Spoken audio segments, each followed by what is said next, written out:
Y él dice esto, ¿no? Y se van a dar cuenta cuánta imprecisión hay en los diferentes términos que vamos a desarrollar, ¿no?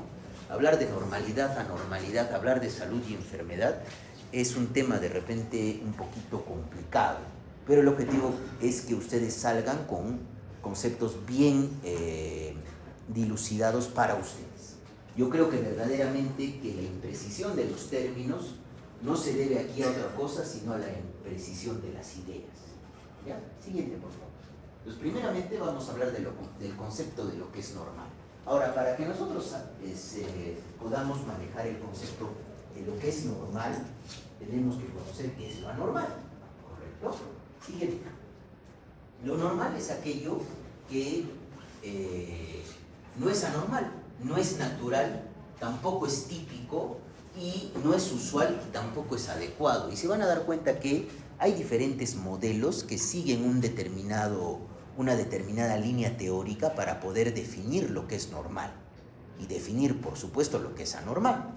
Justamente acá tenemos a Allen Frances, psiquiatra, consultor y que se encargó justamente de la revisión dentro del equipo de trabajo para el Manual Diagnóstico y Estadístico de los Trastornos Mentales de la Asociación Psiquiátrica Americana, quinta edición, texto revisado, ¿sí? El DSM-5TR, ¿ya? Entonces, hay una clara dificultad en poder delimitar qué es algo normal y qué es algo anormal, porque va teñido de muchas cosas, porque el ser humano, ustedes clásicamente están aprendiendo un modelo médico de enfermedad. Ustedes, por ejemplo, ya han llevado a microbiología, ¿no es cierto? Saben que la tuberculosis es producida por un agente etiológico, que es el micobacterio, y que para poderlo diagnosticar ustedes van a poder hablar de un síndrome sintomático respiratorio, un paciente que tose más de 14 días. Si le toman una radiografía, van a poder encontrar probablemente algunas lesiones que predominan en la parte apical del pulmón, ¿no es cierto? ¿Y con qué hacen el diagnóstico definitivo? ¿Qué tienen que hacer? Prueba de esputo, o ahora que se está utilizando el Gene Expert o el Signis, ¿no es cierto? La coloración o el cultivo. Y ahí ya tienen ustedes un agente etiológico y una enfermedad.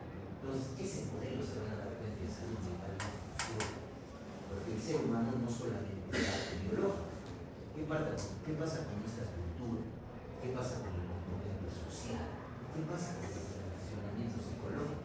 Cada uno de nosotros tiene un nivel de tolerancia al estrés. Cada uno de nosotros es particular en su forma de pensar, de sentir, de actuar. Eso es personalidad. ¿Sí? Y hay pues bucles, relativismos, y por eso Allen Frances, ¿qué dice? ¿No? Lo normal es 3 puntos suspensivos, rellénenlo ustedes. ¿Sí? Pues vamos a seguir. Continúa, por favor. Entonces, vamos a hablar primeramente de una norma de valor. Toma como ideal el concepto de normalidad. Probablemente nosotros sabemos que lo normal es tener un cabello fuerte y sano. Lo anormal es quedarse calvo como yo me estoy quedando calvo, por ejemplo. Y para eso necesito un tratamiento, ¿ya? Luego hay una norma estadística, que es justamente utilizar una distribución en una población. Por ejemplo, si acá en la clase contamos las personas que tenemos lentes, ¿cuántos probablemente seremos? ¿Más del 50%? Sí. Entonces, si más del 50% usa lentes, en esta población, lo normal es utilizar lentes.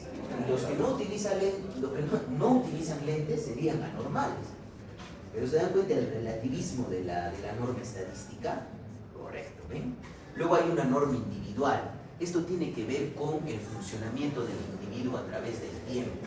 Por ejemplo, ¿qué pasa cuando un paciente tiene un accidente, un hecho de tránsito, tiene un traumatismo encefalocraneano y se genera una lesión cerebral? Y pierde de repente, probablemente, tiene daño en corteza prefrontal. Va a perder toda la parte de la planificación y ejecución de actividades. Incluso pierde el componente moral y el respeto a las normas sociales. E incluso su coeficiente intelectual va a disminuir. Y eso es una norma norma individual. Y finalmente tenemos una norma tipológica. Es una situación que es considerada normal en los anteriores tres supuestos, pero aún así representa normalidad, incluso quizás trastorno. Por ejemplo, ¿qué pasa, no? En ciertos grupos poblacionales o en ciertos grupos ocupacionales hay más riesgo de algunos trastornos mentales o de anormalidad psíquica, como por ejemplo la búsqueda de delgadez extrema en quienes, ¿no? En modelos, bailarines, ¿correcto? Siguiente. Ya, ¿y qué es lo normal desde el punto de vista psíquico?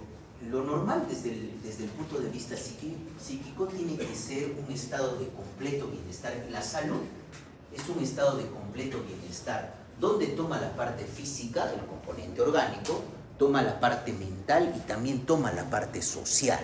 Entonces, al final, la salud está compuesta por componente biológico, que es la parte física, componente mental y componente social. Y no solamente la salud viene a ser ausencia de enfermedad, ¿correcto? Yo no puedo tener de repente alguna enfermedad física en este momento, pero ¿qué pasa si estoy deprimido? ¿No es cierto? ¿O qué pasa si de repente vivo en un barrio donde es algo normal comercializar drogas, es algo normal la delincuencia, es algo normal en nuestra propia sociedad, es algo normal la corrupción? ¿O no? A ver, díganme. ¿Sí? Entonces se dan cuenta. Ahora, ¿qué es salud mental? Y este concepto es bien explícito para poder ver lo que vamos a desarrollar posteriormente. Es un estado de bienestar en el cual cada uno de nosotros se da cuenta de nuestras propias capacidades. Cada uno de nosotros tiene capacidades diferentes, ¿correcto? Además, nosotros normalmente vamos a enfrentar las tensiones normales de la vida, ¿correcto? ¿Qué pasa, por ejemplo, cuando sería normal, chicos? Yo les hago esta pregunta. De repente, el día de hoy, salgo del hospital y me roban mi celular. ¿Sería normal que de repente renuncie al dictado de clases de la cátedra de psicopatología porque me han robado el celular? O de repente sería normal que después de, esto sucede con mucha frecuencia tanto en varones como en mujeres, ¿no? Utilizar estrategias de afrontamiento desadaptativas.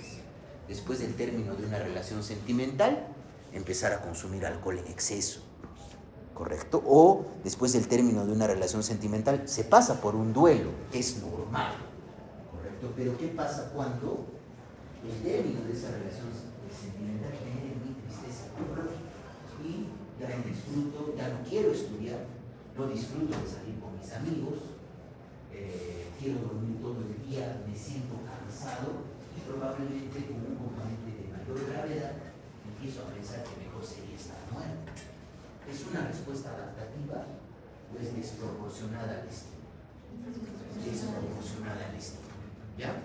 Y además, miren, ustedes ahorita se están formando y van a trabajar de manera productiva y fructífera para ser médicos, para obtener su título. Y después de eso, ¿qué van a hacer cuando terminen la carrera? ¿Qué tienen que hacer como norma en nuestro país? Un servicio rural, urbano, marginal en salud. Y esa va a ser su parte de contribución a su comunidad. Ahora mismo también, la misma universidad, en la parte de extensión y bienestar social universitario, hace campañas de salud para poblaciones vulnerables. El domingo, por ejemplo, vamos a salir a una campaña para adultos mayores en Mollé, ¿correcto? Y además, desde el punto de vista psíquico, se van a dar cuenta que no hay una separación estricta entre lo normal y lo anormal. Son conceptos probablemente mutuamente excluyentes, y en psicopatología hay muy pocas delimitaciones rígidas entre lo sano y lo patológico. Y acá también hay otra de las cosas que muchas veces el personal de salud mental, que son psicólogos, somos psiquiatras, a veces tratamos de psicopatologizar o psiquiatrizar todo componente de la vida humana, cuando no es así. Yo no puedo sentir triste un día, no por eso estoy deprimido, no por eso estoy mal. Ustedes, por ejemplo, cuando dan un examen, se pueden sentir ansiosos. El problema es, por ejemplo, que esa ansiedad se transforme en un ataque de pánico con palpitaciones, componente físico, y no les deje dar su examen. Ahí ya está viendo se van a dar cuenta que ese es uno de los conceptos básicos de las 4 la distribución y el funcionamiento.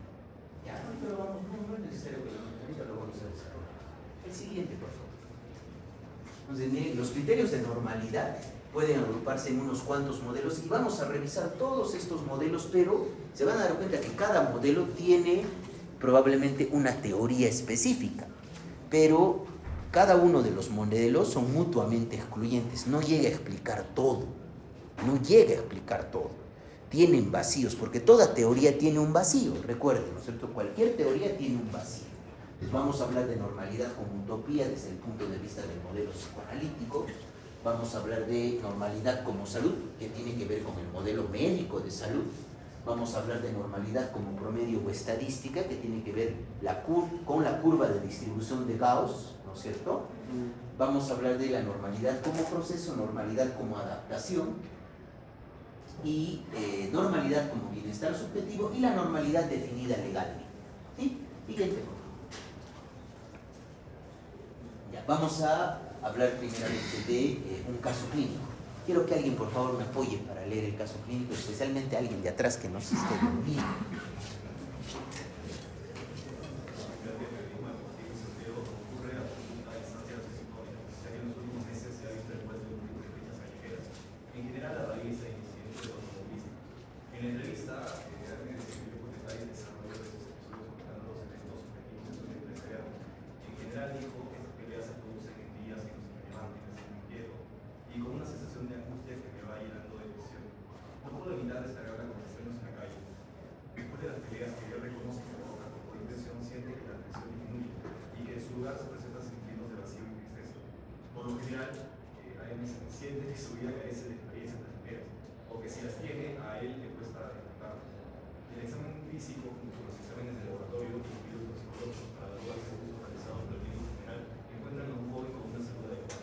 Si nosotros nos basamos en el modelo médico de la enfermedad, donde hay una causa orgánica o una etiología, ¿este paciente tiene algún problema físico? En el examen físico se ha encontrado algo, pero ¿qué está pasando en su conducta? ¿Es normal que genere peleas? ¿No es cierto? ¿Es normal que tenga impulsividad? Y es normal esto último, chicos, estos sentimientos de vacío y tristeza y esa incapacidad para poder disfrutar cosas. ¿Es normal eso? No es normal. Sin embargo, el modelo médico podría llegar a explicar eso, no lo llega a explicar. ¿Sí? Dense cuenta, por ejemplo, de eso. ¿Ya? Siguiente, por favor. ¿Ya? La noción de normalidad psíquica como salud. Entonces, ese estar sano se considera un comportamiento normal cuando no se observa psicopatología. Entonces, utiliza el criterio médico donde la etiología y la fisiopatología de las enfermedades está bien establecida. Entonces, hay algunas enfermedades mentales que sí tienen un componente biológico, como por ejemplo la parálisis general progresiva. ¿Quién produce la parálisis general progresiva? A ver. No. Hay un agente biológico para que era digamos, el santo grial de la psiquiatría antes de los años 50. A ver, es un microorganismo. Parálisis general progresiva. Y a veces genera, en su parte secundaria puede generar gomas acá. A ver, ¿qué he escuchado? Sífilis. ¿Cómo se llama el agente etiológico de la sífilis? Treponema pallidum. Ahora ya no tenemos sífilis terciaria como afectación a nivel cerebral. ¿Por qué? Por la introducción de la penicilina. Entonces, a veces eso sí sería una enfermedad mental. O como también su compañera lo está comentando, que tenga un ACV cerebrovascular, por ejemplo, estratégico. En el área de Brock y Wernicke va a tener afasia el paciente. Pero ahí ya hay una causa orgánica, ¿correcto? Dense cuenta de eso. A eso sí se le llama enfermedad mental, ¿correcto? Porque tiene una etiología bien definida, ¿sí? Y es un criterio insuficiente porque al final el fin terapéutico es liberar al paciente de síntomas y signos que lo aquejan. Al estar ausentes, el paciente está sano. Es un criterio insuficiente y discriminatorio, porque si a este paciente le hacemos una resonancia magnética funcional, le hacemos probablemente un electroencefalograma, probablemente no va a tener nada, no hay una etiología orgánica. ¿correcto? Y el modelo médico, ¿cuáles son esos postulados básicos que les decía, no? Primero, la enfermedad tiene una etiología específica, una causa. ¿La etiología de qué tipo es? Orgánica, ¿sí? Y la etiología orgánica va a producir lo que estábamos hablando, por ejemplo, de Mycobacterium tuberculosis. Produce síntomas y signos específicos. Tos, dolor torácico, disminución de peso, fiebre héptica en la tarde, ¿no es cierto? Sudoración nocturna y un paciente sintomático respiratorio. ¿Correcto? Ahora, este conjunto de síntomas va a permitir el proceso diagnóstico. Y finalmente, este diagnóstico va a permitir un proceso pronóstico. Es decir, nos va a permitir dar un pronóstico, porque es muy diferente cuando se hace un gene SPERT, es muy diferente tratar una tuberculosis sensible a tratar una tuberculosis XDR o XXDR. Es muy diferente, ¿no es cierto? Permite establecer un pronóstico. ¿Y cuál es el tratamiento de la tuberculosis? Fármacos antituberculostatos, ¿no es cierto? Tratamiento biológico. Siguiente, por favor. Vamos a ir con un ejemplo 2. ¿Quién puede leer el ejemplo, por favor, chicos? A ver, ¿quién se anima a leer el ejemplo? Muy bien, ¿cuál es tu nombre? María. María, lee por favor el ejemplo. Después va a leer Patricia. Un paciente varón de 55 años de edad que tiene escolaridad primaria y se encuentra desempleada. No tiene antecedentes médicos o psiquiátricos relevantes. Tras ser atropellado por un autobús, sufre un traumatismo cráneoencefálico grave que ameritó cuidados intensivos, así como intubación orotraqueal y múltiples intervenciones quirúrgicas, ya que se presentó fractura en los huesos del cráneo y de la cara. Tras la hospitalización, su esposa reportó que desde el accidente perdió toda la memoria. Empezó a hablar de cosas del pasado, a decir que tenía los trabajos de hace unos años. Está muy agresivo, me voy a trabajar y dice que me voy con mis amantes. En la entrevista se pudo evidenciar a sí mismo que presentaba desorientación en tiempo y espacio, fallas en la memoria de trabajo, irritabilidad y agresividad física dirigida hacia su esposa. Hasta antes de los 55 años, probablemente este paciente tenía un funcionamiento normal, María, ¿o no? Hasta antes de los 55 años tenía un funcionamiento normal, aparentemente sí. ¿Cuál es probablemente el ente que hace que cambie su funcionamiento? El traumatismo craneoencefálico. ¿Y qué síntomas está presentando? A ver. Pérdida de memoria. ¿Qué pasa con su comportamiento? Está desinhibido, ¿no es cierto? Piensa que su esposa le engaña con sus amantes. ¿Correcto? Entonces, acá hay un daño también orgánico y se van a dar cuenta. Siguiente, por favor. Este es el estudio imagenológico del ejemplo 2. ¿Qué notan?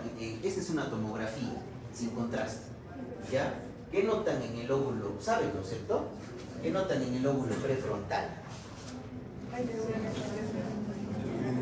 Estas, ¿no es cierto? Hay desviaciones. ¿Y estas lesiones qué les parece? Probablemente por la confusión y el daño de desaceleración, aceleración, genera que haya hemorragias. Y esas hemorragias dejan un área del cerebro que ya no funciona. Y justamente la corteza prefrontal permite la planificación y las funciones ejecutivas, que me indican probablemente que yo en este momento no puedo agarrar el tomatodo de su compañera y darle en la cabeza, porque inmediatamente ella me va a denunciar por agresión y me llevan al tribunal de honor y me botan de la universidad. Yo sé que eso no está permitido, ¿correcto? Y esa es la resonancia magnética con zona de contusión hemorrágica localizada de manera predominantemente en la sustancia blanca de la corteza orbitofrontal del hemisferio derecho. Siempre recuerden que en una tomografía, chicos, la parte izquierda es su parte derecha y la parte derecha es la parte izquierda. Acá vean eso, ¿no? Y probablemente esta lesión genera toda esa serie de comportamientos. ¿Ya? Siguiente, por favor. Vamos con un ejemplo 3. Patricia, por favor. Paciente de 23 años que tras discutir con su novia presenta una ceguera total. La exploración física no constata ningún trastorno orgánico que justifique el síntoma, cuya duración es de 10 días. La paciente explica su dolencia con frialdad, sin que parezca preocuparla. Desde que ha ocurrido el hecho, tanto la familia como el novio están muy preocupados y se esfuerzan por cuidarla. Sometida a técnicas de sugestión por el médico, recupera espectacularmente la visión. Los rasgos de personalidad de la paciente se centran en la necesidad de ser el centro de atención e inestabilidad en sus manifestaciones afectivas. Cambia de facilidad de opinión y es muy influenciable. Tiene escasa tolerancia a la frustración, se apoya excesivamente a su madre y tiene tendencia a la seducción, por lo que se arregla y se pinta de manera exuberante. ¿Qué te llama la atención? ¿Qué síntoma neurológico está presentando la paciente? La ceguera, que eso se denomina amaurosis, ese es el término, amaurosis. Pero, ¿hay algún evento que que podríamos asociar los chicos a que después del evento está presentando la ceguera? ¿Hay algún evento? ¿Puede ser un trastorno orgánico? ¿Qué ha pasado?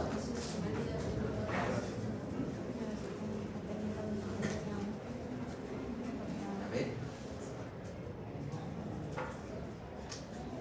Ser el centro de atención. ¿Qué busca? Busca ser el centro de la atención, se frustra de manera fácil, ¿no es cierto? Pero aparentemente la exploración física no hay ningún tipo de trastorno orgánico que experimente una amaurosis. Y a ver, ¿qué pasaría si alguno de ustedes o alguna de ustedes de repente en la mañana se levanta y no ve nada? ¿Cómo se sentiría? Inmediatamente buscaría una atención médica. Esa paciente, ¿cómo está frente al hecho de estar aparentemente ciega? Está tranquila. Eso se llama en psicopatología bella indiferencia. ¿Correcto? Ya, siguiente, por favor. Entonces, esto utiliza la normalidad psíquica como utopía, que sigue el modelo psicodinámico de Sigmund Freud. Seguro ustedes esto lo han podido ver incluso hasta en el colegio, ¿no es cierto?, en psicología. Freud habla de una construcción tripartita del psiquismo, que funciona con el ello, que son los instintos, que se basa, digamos, en la satisfacción del placer, el yo, que se basa justamente en la función de realidad, y el superyo, que tiene que ver con los principios morales y éticos que uno va introyectando dentro de uno mismo, ¿ya?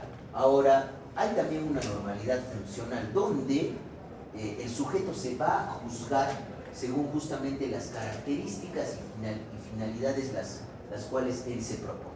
Entonces, existen al final muy pocos individuos, según la teoría psicodinámica de Freud, que tengan un equilibrio perfecto entre el yo, el ello y el superyo, ¿ya? Y permite introducir el análisis clínico y los límites de lo patológico en muchas anormalidades que escapan del modelo médico, como esto, que es un trastorno disociativo, ¿correcto? La disociación o un trastorno de conversión. A veces una paciente llega por emergencia con probablemente debilidad en los miembros inferiores y no puede caminar, pero asociado a un evento estresante. Se le hacen los reflejos osteotendinosos y la paciente tiene normal. Le hacen una tomografía, no tiene nada. Le hacen una electromiografía, no tiene nada. Entonces, esos son cuadros que no llegan a ser explicados por los otros modelos, pero aparentemente el modelo psicodinámico sí lo llega a explicar. ¿Correcto?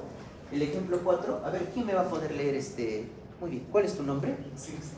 A ver, Sixto, léelo por favor. Leonardo es un residente del segundo año del departamento de cirugía. Es un hombre atractivo de tez blanca, con penetrantes ojos azules y de pelo rubio. Su familia posee varios bancos en España.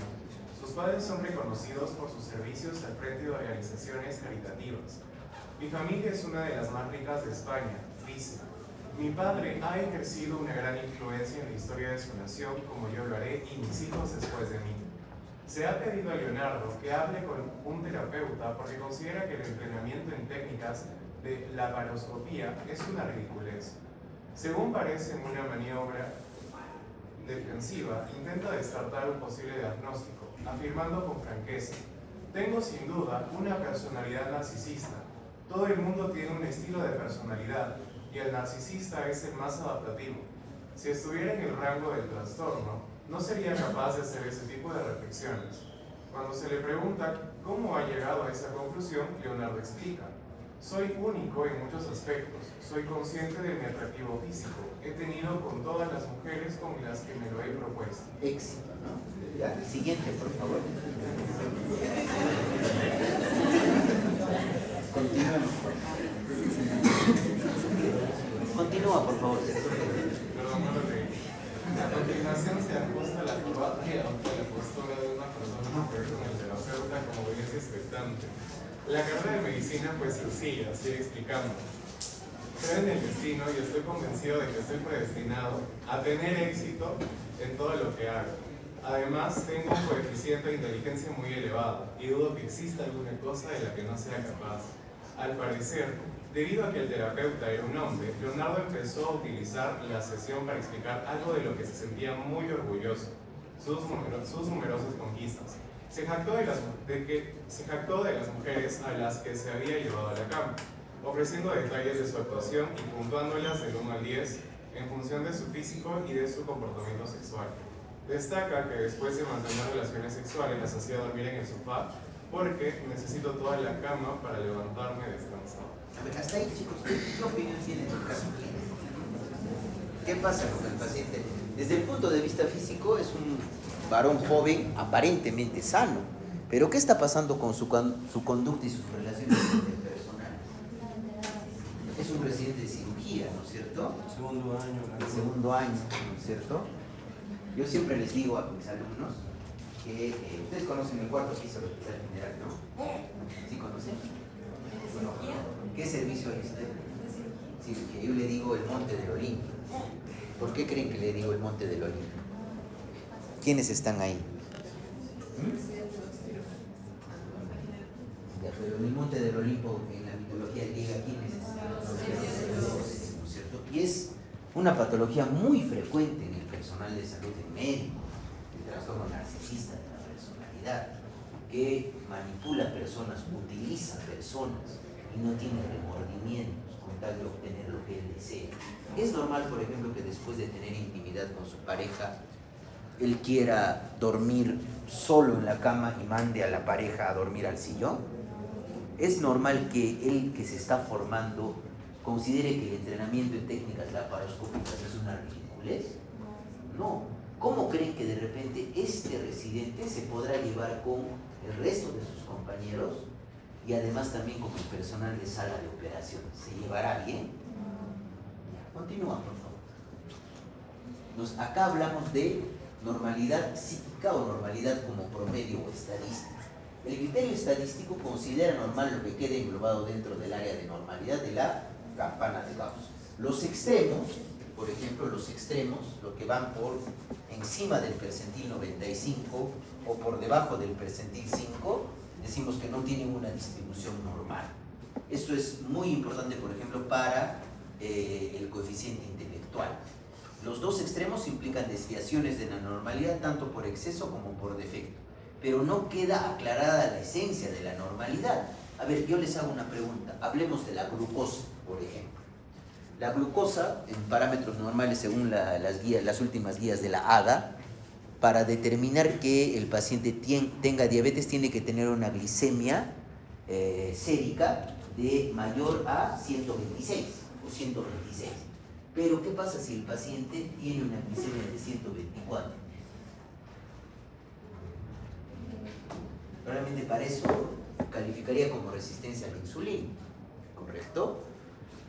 Lo mismo pasa, por ejemplo, para algunas características, específicamente en los trastornos de personalidad, cuando utilizamos criterios. Digamos, un paciente con un trastorno límite de personalidad tiene que cumplir 5 criterios de 9. ¿Qué pasa si cumple con 4? Operativamente no tendría diagnóstico, ¿no es cierto? Pero ¿qué pasa con el paciente o la paciente que cumple con los 9 criterios? Es más, tiene peor gravedad del cuadro, no discrimina eso, ¿no es cierto? Si ustedes se dan cuenta. Entonces, no queda aclarada la esencia de la normalidad, así como tampoco los límites de salud y enfermedad. Es útil en medicina en qué tipo de estudios, los estudios epidemiológicos, para poder determinar lo que yo les decía, ¿no? Cuando hablamos de hipertensión arterial, cuando hablamos de límites para la diabetes mellitus. ¿Ya? Siguiente, por favor. Y la normalidad psíquica o normalidad como proceso, ¿correcto? Normalmente nosotros tenemos un componente genético y probablemente este es el modelo que explica de mejor manera la normalidad, porque le explica como un proceso continuo, ¿sí? Entonces, nosotros tenemos una dotación genética por parte de papá y mamá, cromosomas, nos desarrollamos en un útero y vamos a tener, después de nacer tenemos un desarrollo. Podemos enfrentarnos dentro de ese desarrollo, incluso intraútero, frente a eventos vitales estresantes perinatales o al mismo ambiente. Y posteriormente, en todo nuestro ciclo vital, esto es ciclo vital, entre la infancia, niñez, adolescencia, adultez, vejez, pueden haber eventos estresores, tanto sociales como culturales. Y eso puede generar finalmente una conducta normal que se va, digamos, cristalizar en algún tipo de trastorno mental. Y esto sigue ese modelo, ¿no? Si ustedes se dan cuenta, está tomando en cuenta el modelo biológico, está tomando en cuenta, junto con la genética, está tomando en cuenta el modelo psicológico, porque hay una evolución de la parte psicológica en cada una de las etapas del ciclo vital, y está tomando en cuenta el componente social y cultural, ¿sí? Y ese es justamente el modelo que nosotros utilizamos en salud mental, un modelo biológico, psicológico, social y cultural, biopsicosocial y cultural. ¿Ya? Siguiente. Y la normalidad como adaptación, ¿correcto? Miren, el criterio de adaptación indica que alguien es normal cuando se adapta al medio social y cultural en el que vive. Nosotros, por ejemplo, chicos, tenemos una cultura a la cual nos sentimos o pertenecemos. Y esto ha sucedido bastante con la migración venezolana. El venezolano tiene otras pautas de cultura, ¿o no? ¿Por qué creen, por ejemplo, en la parte de la sexualidad, la mujer venezolana es mucho más abierta?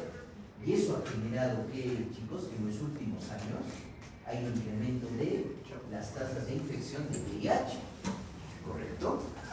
Entonces deja de lado las sensaciones subjetivas y el sufrimiento personal presente en los cuadros psicopatológicos y va a depender únicamente de la norma social, cultural y política en la cual cada individuo está contextualizado utilizando el modelo social. Y acá siempre les pongo este ejemplo. Normalmente en la parte de Medio Oriente, un varón que es musulmán, ¿no es cierto? ¿Cuántas esposas puede tener? Máximo 4, pero con tal que pueda mantenerlas a todas con una vida digna. Con tal que pueda solventar con el número. ¿Y qué pasaría si eso sucede en el Perú? Según nuestras normas, ¿cómo se llama eso? Poligamia. Tiene un castigo a nivel del Código Penal.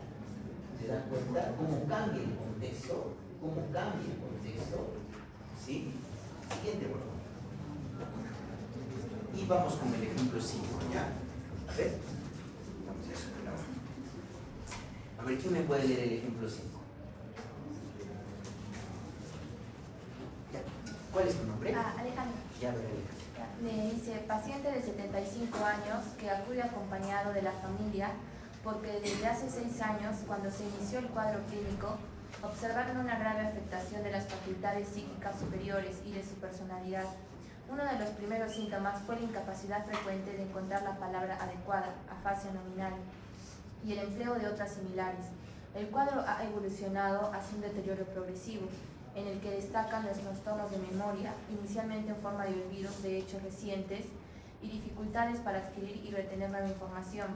Se ha instaurado una desorientación primero temporal y posteriormente espacial, de forma que no puede salir solo de casa porque se pierde. También últimamente tiene dificultades para recordar datos personales como edad, fecha de nacimiento, vivienda, número de hijos, etc. Presenta dificultad para realizar tareas simples y de reconocer objetos y personas, incluso conocidos. El paciente no es consciente de estos trastornos y frecuentemente se pierde y vagabundea por el barrio donde vive. ¿Qué es lo que te llama la atención del paciente? ¿Qué facultades está perdiendo? ¿Qué facultades psíquicas? sin capacidad para encontrar la palabra adecuada para expresarse. ¿Qué más? El efecto progresivo, trastornos de memoria, Ya. que no puede recordar cosas como su nombre, fecha de nacimiento. ¿Qué pasa cuando sale de la casa? Se pierde. El paciente es consciente de eso, piensa que está normal. Entonces acá aplica el criterio de normalidad como normalidad subjetiva. Y hay cuadros donde el paciente no tiene, digamos, la conciencia de enfermedad. Esto sucede, chicos, en la esquizofrenia, por ejemplo. Dos, en las demencias. Este paciente tiene un síndrome demencial y también en el trastorno por uso de sustancias psicoactivas y también en los trastornos de personalidad. Viendo, por ejemplo, a Leonardo reconocía que tenía algún problema. Él decía, entre comillas, que tengo un trastorno narcisista, pero lo reconocía realmente. ¿Se veía a sí mismo como las demás personas lo ven? No. ¿Listo? Siguiente, por favor. Entonces, esta es la normalidad como bienestar subjetivo. Se trata de la propia valoración del individuo respecto a su estado de salud. Enfermo es para el paciente el que va al médico, ¿correcto? Y existe un importante número de personas que manifiestan síntomas objetivos, pero no los vivencian como patológicos, ¿correcto? Y este criterio no puede ser muchas veces aceptado universalmente y lo vamos a ver más adelante. Son trastornos donde existe nula conciencia o introspección respecto a la enfermedad. Esto sucede mucho en la personalidad. Un paciente, por ejemplo, disocial, ¿correcto? Disocial o antisocial es un paciente que no respeta las normas y reglas. Roba, puede mentir, ¿correcto? Asesinar sin remordimientos. Y el paciente está de lo más normal. Un paciente, por ejemplo, en la esquina puede... Patricia, por ejemplo, está esperando el transporte público y está con su celular. Viene un delincuente y le roba el celular. Lo capturan al delincuente y el delincuente dice, ¿para qué la señorita pues me muestra el celular en el paradero? O sea, él está justificando su acción. No se ve a sí mismo como los demás lo ven. Si ustedes han podido ver, por ejemplo, la serie de, ¿cómo se llama? El asesino de Milwaukee. ¿Habrían visto la serie? ¿Cómo se llama? Hay una película también protagonizada por Zac Efron. Ted Bundy creo que es, ¿no es cierto? ¿Han visto la película? ¿No han llegado a ver? Les recomiendo que la vean. ¿Y cómo se llama el otro? Donde Ivan Peters es el protagonista. ¿Ah? Jeffrey Dahmer. Ya. Esa película, ese paciente tiene un trastorno disocial de personalidad. ¿Tiene algún remordimiento de asesinar como asesinaba? Para nada. ¿Ya? Es normalidad como bienestar subjetivo. ¿Ya? Siguiente, por favor. Y acá, por ejemplo, esquetamina intravenösa. La esquetamina, chicos, se utiliza para la depresión asociada con una depresión resistente al tratamiento con un antidepresivo oral. ¿Y por qué les traigo este esquema? Porque acá tenemos una escala, la Montgomery-Åsberg Depression Rating Scale, que mide justamente la respuesta a la intervención con el brazo de esquetamina y el antidepresivo oral y con placebo, un spray nasal. Vean, acá tenemos el porcentaje de el puntaje en línea y en cuánto baja. Miren, para el día 28 el brazo de la esquetamina intranasal más el antidepresivo oral ha bajado aproximadamente ¿cuánto? Casi 20 en comparación al placebo. Entonces acá vamos a utilizar la definición de normalidad como criterio psicométrico. Hay escalas para medir. Es muy útil las escalas para estudios de eficacia farmacológica, ¿correcto? Y también para estudios de tamizaje. Pero lo que yo quiero que recuerden, y esto les voy a preguntar en el examen, es que una escala no hace diagnóstico. El diagnóstico se hace eminentemente en psiquiatría clínica, haciendo una entrevista y una historia clínica psiquiátrica. Siguiente, por favor. Y acá tenemos la normalidad operativo-psicométrica, ¿correcto? Está relacionado netamente con aspectos psicométricos. Se da una puntuación de rango de normalidad en la población general, pero va a quedar supeditado al criterio psicopatológico, es decir, lo que les decía, ningún test psicológico hace diagnóstico de algún trastorno mental. Y por ley de salud mental 3947, ¿quién creen que es el profesional indicado para el diagnóstico de los trastornos mentales? A ver. Psiquiatría. ¿Quiénes dicen psiquiatra? Levanten la mano.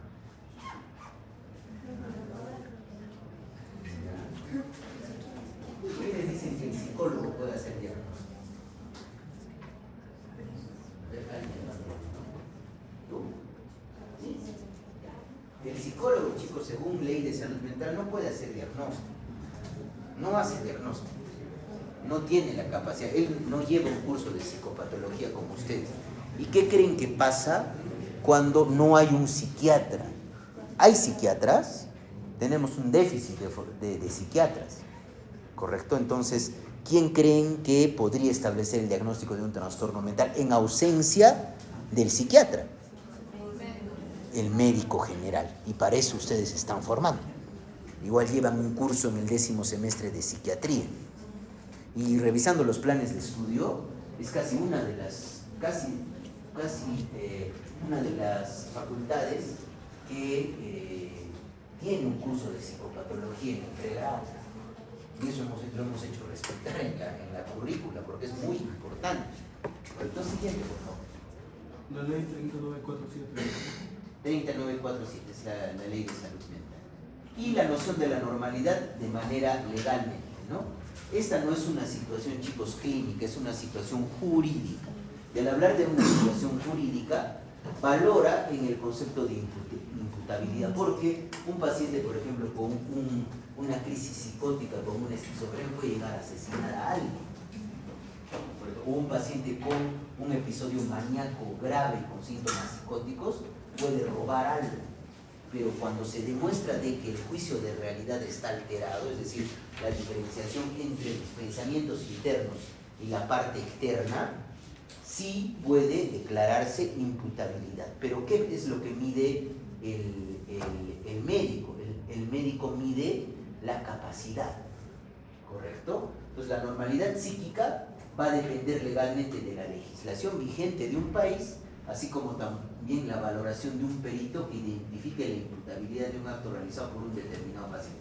Hace poco seguro ustedes han visto en las noticias que del Hospital General se ha escapado un paciente del área de psiquiatría. Este paciente es pasado del Ministerio Público con un diagnóstico de esquizofrenia, 18 años, paciente venezolano. Cuando yo pasé visita, el paciente no tenía esquizofrenia, tenía un trastorno de personalidad disocial.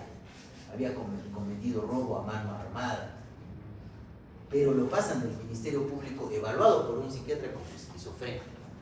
Y el paciente, después de más o menos unos 10 días de hospitalización, se escapó. ¿Correcto? Entonces, esto es a veces los muchos problemas legales a los cuales ustedes se pueden enfrentar. De repente no en esta parte, ¿no? Pero sí entendiendo de que valora la normalidad como definida legalmente respecto a el hecho de imputabilidad o inimputabilidad, ¿correcto? Alguien es inimputable cuando se demuestra de que tiene un trastorno mental grave que ha nublado su juicio de realidad, ¿correcto? Siguiente. Y conclusiones respecto a la normalidad. Y lo que les decía, no se trata, chicos, de psicopatologizar o psiquiatrizar la vida del individuo. En algún momento nosotros podemos sentirnos tristes, sentirse mal o infeliz, no supone tener anormalidad psíquica. La presión de la sociedad por ser feliz puede llevarnos a considerar como problemas psicopatológicos situaciones que son problemas cotidianos, rupturas amorosas, pérdida de trabajo, ¿correcto? Por supuesto, un suceso cotidiano no va a hacer que alguien me secuestre y me torture, ¿no es cierto? No es un suceso cotidiano. No todo lo que produce síntomas es sinónimo de anormalidad psíquica. Así, el duelo después de la pérdida de un familiar puede producir síntomas similares a la depresión, pero no llega a tener el impacto funcional de la depresión, ¿sí? Pero esta es una respuesta completamente adaptada a una situación real. No todo lo que produce daño o malestar en los demás es un trastorno mental. Por ejemplo, la lucha contra la corrupción o contra el tráfico ilícito de drogas. Y al final nosotros tenemos que tener una perspectiva dimensional. se han dado cuenta que cada modelo tiene sus falencias, no llega a explicar todo, ¿sí? La conducta humana es de carácter dimensional. ¿A qué me refiero con eso, no? Es que no hay diferencias de función de todo o nada, sino de más y menos. Hay grados, va a depender del grado de afectación, la frecuencia, la duración del síntoma, la intensidad, la repercusión sobre la salud física y la salud mental, así como también la adaptación al entorno y a mis relaciones interpersonales. ¿Qué pasa, por ejemplo, si un alumno yo veo, que yo que voy a hacer tutoría con ustedes, yo veo primeramente que comenzamos la tutoría y un alumno está bien entusiasmado, viene todos los días y de repente se llama Pablo, ¿no? Espero que no haya nadie que se llama Pablo. ¿Ya? Bien, y de repente Pablo empieza a venir descuidado y empieza a no venir a las clases. ¿Me voy a preocupar como tutor? Por supuesto que sí, voy a preguntar qué le está pasando a Pablo, ¿correcto? Entonces hay una alteración en las relaciones interpersonales. Siguiente, por favor.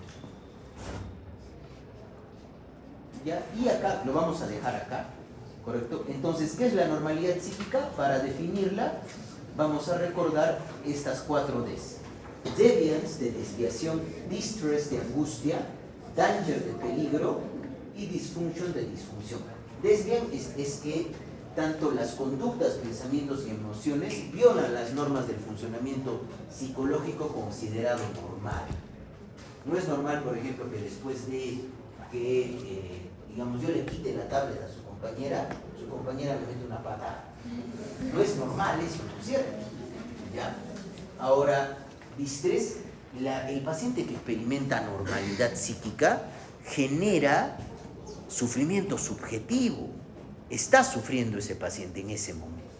Luego, la disfunción, lo que les decía, ¿no?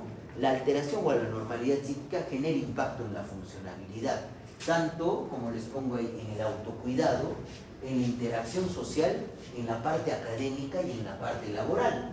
Y finalmente genera peligro. Esta conducta normal se va a tornar peligrosa no solamente para el individuo, sino también para la sociedad. ¿Correcto? Ya, la siguiente, por favor. Y de ahí vamos a comenzar con la tutoría porque no les quiero quitar más tiempo. ¿Ya? Ya, eso lo vamos a desarrollar en la siguiente clase. ¿Ya? Permítanme, chicos, bajar porque me llaman.